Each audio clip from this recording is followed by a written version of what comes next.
Subscribe कीजिए, bell icon दबाइए। Video पसंद आए तो लाइक कीजिए, शेयर कीजिए। जय गुरुदेव।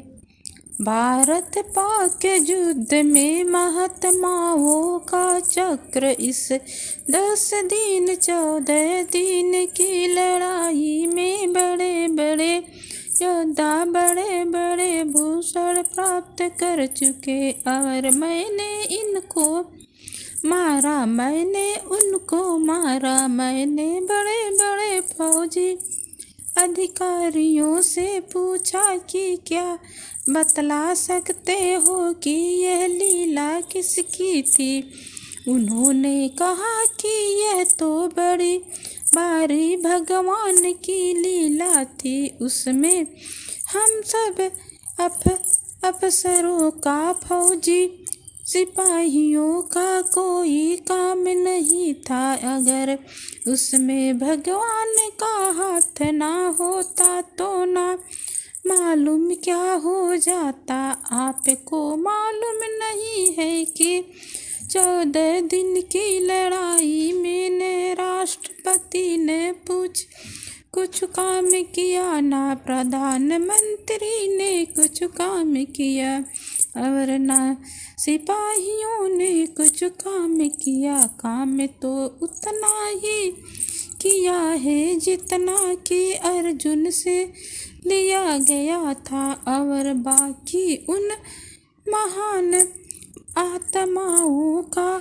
चक्र चल रहा था। तुमको अभी पता नहीं है कि महान आत्माओं का कैसे देश में चक्र चल रहा है। अपनी अपनी शराबों में डूब कर, अपनी अपनी गांजा भांगों में, मांस मछलियों में, चालाकी और झूठ कपटों में, फरेब और निंदाओं में डूब कर और अहंकार मारते हैं कि मैंने किया।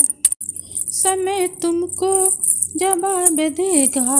अभी तुमको पता चल जाएगा थोड़ी दिनों में कि लेने के देने और भागने के दौड़ने पड़ेंगे। तो उस समय पर कहोगे कि बचाओ भगवान और बचाओ महात्मा ने।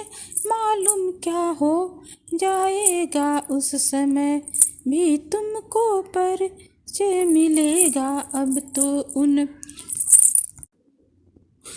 विभूतियों का देश में परिचय तो मिल ही जाएगा, क्योंकि उनका आना देश में हो गया और मैं उनके संबंध में बराबर आपको बतलाता रहूँगा। मैंने तो आपसे नहीं कहा कि मैं हूँ क्या।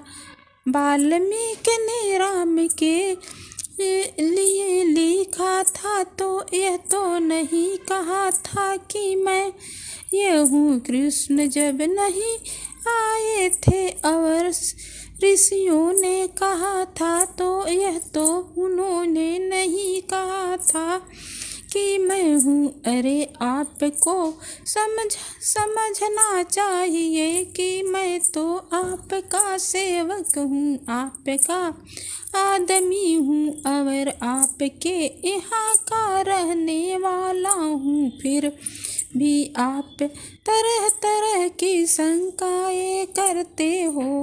खैर कोई बात नहीं, समय तुमको जवाब दे देगा।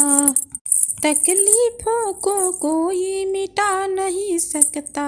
आगे तो तकलीफें आ रही हैं, उन्हें कोई मिटा नहीं सकता।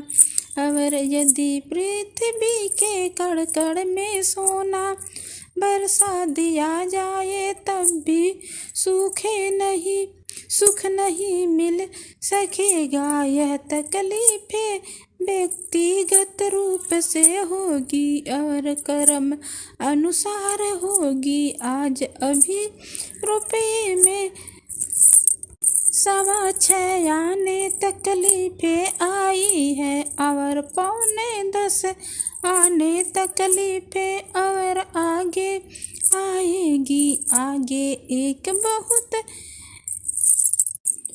जालिम आदमी आएगा। वह इतना जालिम होगा कि उसके आगे किसी का बस नहीं चलेगा। वह जो कुछ भी चाहेगा करेगा। यह अकेले ही राजनीति के बुरे लोगों को बुरे आचरण के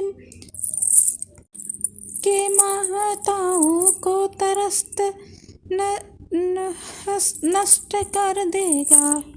रुपये डूब जाएंगे। समय आगे आ रहा है कि विदेशी बैंकों में जमा रुपये उधर ही रह जाएगा। जो लोग समय के पहले रुपया वापस नहीं निकाल लेंगे उनका सब रुपया डूब जाएगा।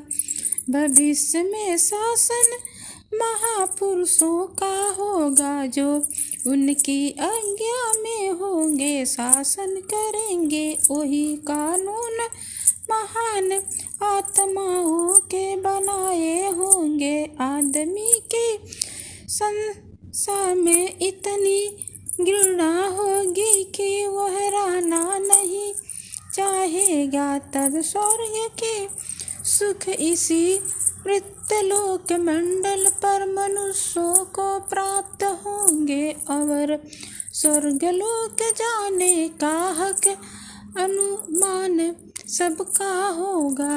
सारे देश में शासन या व्यक्तिगत करेंगे जिनकी आत्मा महान होगी। जितने भी बम गोले लोगों ने बनाए हैं सभी छोड़ जाएंगे और करोड़ों लोग बेमौत मारे जाएंगे। प्रकृति का कोप अलग होगा। वही लोग बचेंगे जो शाकाहारी और धार्मिक व्यक्ति होंगे।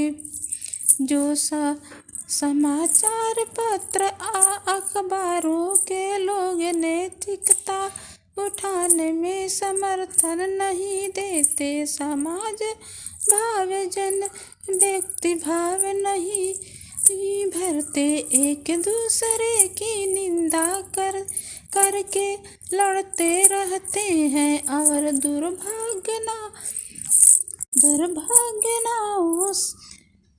हैं। ऐसे नैतिक पतन करने वाले सभी समाचार पत्र आगे बंद हो जाएंगे। सच्ची शांति महात्माओं के पास आजकल लोग भौतिक सुखों और इंद्रियों भोगों में आनंद ढूंढते हैं और सोचते हैं कि हमें पूरा आनंद मिल जाएगा। परंतु आनंद रुपये कमाना स्त्री परिवार मान सम्मान में नहीं है। इसी दुनिया में धनी निर्धन सभी दुखी हैं। धनवंत दुखिया सभी निर्धन दुख का रूप साधु सुखी सहजो कहे पाए भेद अनूप। अगर कोई सुखी है तो वो है साधु जिसने उस प्रभु को पा लिया। सच्चा सुख और शांति प्रभु को पाने पर मिलेगी। आत्मा को परमात्मा से मिलाने वाले महात्मा हुआ करते हैं। हमें उन्हीं तलाश होनी चाहिए। वही मिल जाएंगे तो हमें सब कुछ मिल जाएगा। बिना महात्माओं से हरि भक्ति का भेद लेकर भजन किया संसारी दुख कभी जा ही नहीं सकते। सब कुछ महात्माओं की संगति से मिलेगा। जय गुरुदेव।